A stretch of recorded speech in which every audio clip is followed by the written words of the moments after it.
Assalamualaikum warahmatullahi wabarakatuh. Kami dari kelompok 2 kelas 1 kelas KWK Bahasa Indonesia akan mempresentasikan hasil laporan akhir proyek kami. Sebelumnya perkenalkan, nama saya Siti Fadaliyah dengan NIM 2411212054. Nama saya Khaira Nisa Sakusabila dengan NIM 2411213062. Nama saya Amina Rafiqa Asyila dengan NIM 2410323036. Nama saya Muhammad Irfan Hamid dengan NIM 2411133026. Pada kali ini kami akan mengangkat judul dengan kesantunan berbahasa dalam komentar media sosial, analisis pada video wawancara calon wakil menteri pendidikan tinggi sains dan teknologi secara kristi di TikTok Metro TV. Yang pertama adalah satu pendahuluan latar belakang. Setiap manusia tidak dapat hidup sendiri. Manusia merupakan makhluk sosial membutuhkan segala pertolongan dari manusia lainnya. Media sosial memberikan dampak yang positif dan negatif tergantung penggunaannya. Media sosial positif dapat ditemukan pada orang yang menggunakannya dengan bijak. Media sosial yang negatif membuat seseorang memberikan dampak buruk bagi orang lain maupun bagi dirinya sendiri. Kesantunan berbahasa juga bisa didapatkan di dalam kolom komentar dalam media sosial. Kesantunan berbahasa antara platform media sosial satu dengan lainnya berbeda. Di sini kami mengambil TikTok merupakan salah satu platform media sosial yang menggunakan paling banyak di dunia. Selanjutnya, hal ini perlu digarisbawahi bahwa media sosial bukan hanya sekedar tempat pelampiasan atau hiburan. Selanjutnya akan dijelaskan oleh teman saya. Selanjutnya saya akan menjelaskan rumusan masalah, yaitu bagaimana komentar positif dan negatif di media sosial TikTok dapat mempengaruhi keadaan seseorang. Kemudian hal-hal apa saja yang mendorong seseorang untuk berkomentar positif dan negatif di media sosial seperti di TikTok. Nah, ruang lingkupnya, adapun ruang lingkup merupakan cakupan kajian yang akan diteliti dalam proposal proyek, di mana cakupannya itu sebagai berikut. Analisis pada video wawancara calon wakil menteri pendidikan tinggi, sains dan teknologi setelah kristi di TikTok Metro TV mengkaji tentang kesantunan netizen dalam berkomentar di media sosial.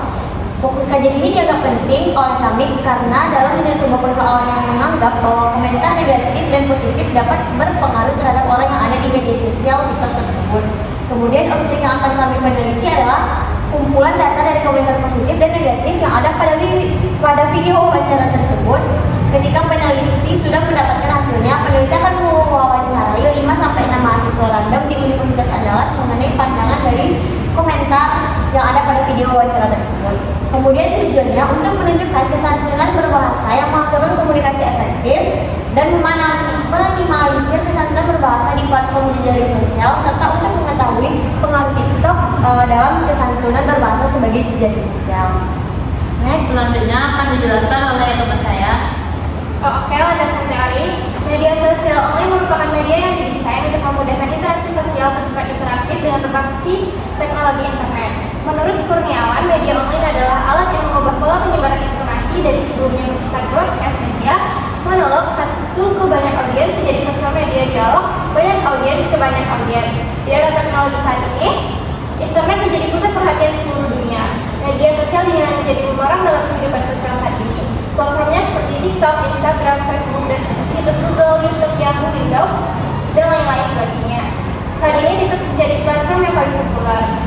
TikTok didesain dengan beragam filter-filter yang muncul hingga sedih, fitur foto, bahkan menyediakan fitur shopping online yang dinamakan TikTok Shop. TikTok juga menyediakan kolom like dan komentar yang membuat pengguna menjadi mudah berinteraksi satu sama lain.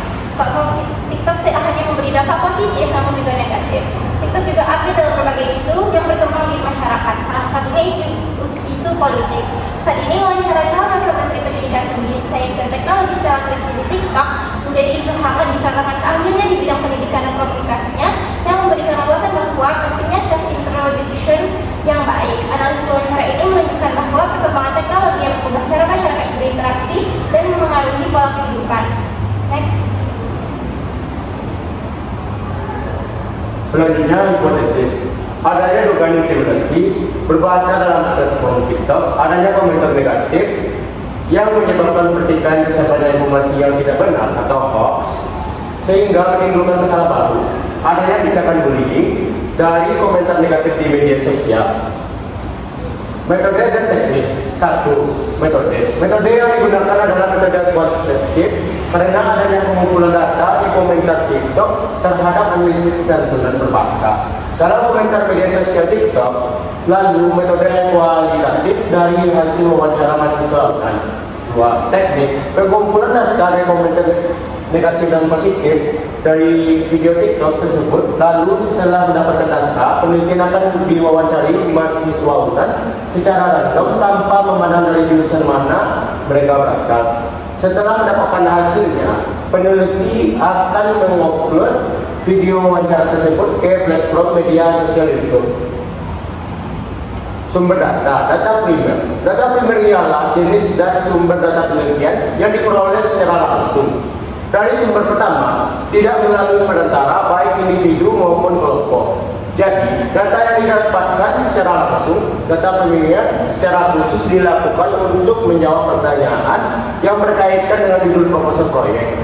Penelitian mengumpulkan data primer dengan menganalisis komentar pada video yang telah ditentukan. Lalu dilakukan metode wawancara kepada mahasiswa UNAN mengenai video tersebut. Metode wawancara adalah menanyakan pendapat seseorang terhadap satu hal yang menjadi titik permasalahan, sehingga dengan penempatan tersebut dapat menjadi sumber untuk peneliti melakukan sebuah kegiatan atau proyek.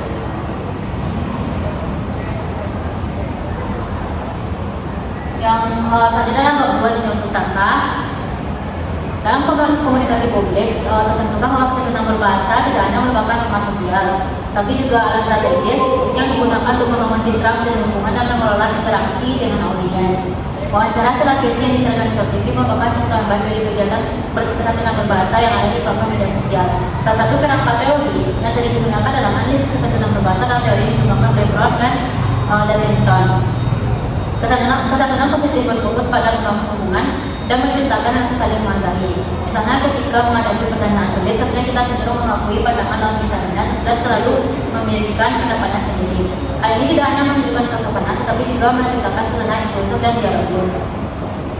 Faktor kontekstual memainkan peran penting dalam kesantunan berbahasa yang ditujukan dalam wawancara ini. Lingkungan sosial atau belakang budaya dan konteks media di mana wawancara berlangsung semuanya mempengaruhi cara komunikasi dilakukan. Dalam hal ini, wawancara di stasiun televisi nasional seperti Metro TV menuntut tingkat formalitas yang tinggi terhadap komunikasi dalam konteks yang lebih santai. Dalam budaya Indonesia, kesantunan berbahasa adalah norma yang sangat dijunjung tinggi. Hal ini tercermin dalam cara telah Kristi berbicara, di mana dia memilih untuk menggunakan bahasa sopan dan formal. Konteks media juga mempengaruhi cara dia berkomunikasi. Wawancara disiarkan secara langsung kepada publik berarti bahwa setiap kata yang diucapkan dapat langsung dinilai oleh audiens.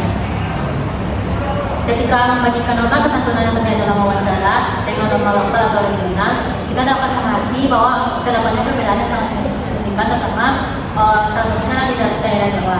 Dapat tradisi penggunaan bahasa kromo atau bahasa halus yang digunakan untuk menunjukkan penghormatan kepada orang yang lebih tua atau memiliki status sosial yang lebih tinggi. Dalam wawancara ini, meskipun Stella tidak menggunakan bahasa kromo secara eksplisit, dia tetap memperhatikan kesopanan melalui pilihan kata yang ada. Dalam konteks kesantunan lokal, Stella juga menunjukkan kemampuan untuk beradaptasi dengan audiens yang beragam, dengan mempertimbangkan latar belakang budaya dan sosial audiens. Penggunaan kata-kata hormat yang berfungsi sebagai untuk meningkatkan kredibilitas dan kepercayaan diri audiens dalam komunikasi politik, di mana kepercayaan adalah kunci atau kemampuan untuk menunjukkan rasa hormat kepada orang lain. Telah juga menunjukkan kesadaran akan pentingnya menyampaikan pesan dengan cara menunjukkan empati, yang menunjukkan bahwa dia tidak hanya melihat sebuah masalah dari sudut pandang administratif, tetapi juga perspektif manusiawi. Dengan cara ini, dia berhasil menghubungkan pesan yang disampaikan dengan perasaan dan pengalaman audiens. Penggunaan sapaan atau penyebutan nama tokoh dalam wawancara juga menjadi elemen yang sangat penting dalam situasi formal. Penyebutan nama dengan cara yang sopan dan berhormat menunjukkan penghargaan terhadap posisi dan kontribusi individu dalam diskusi.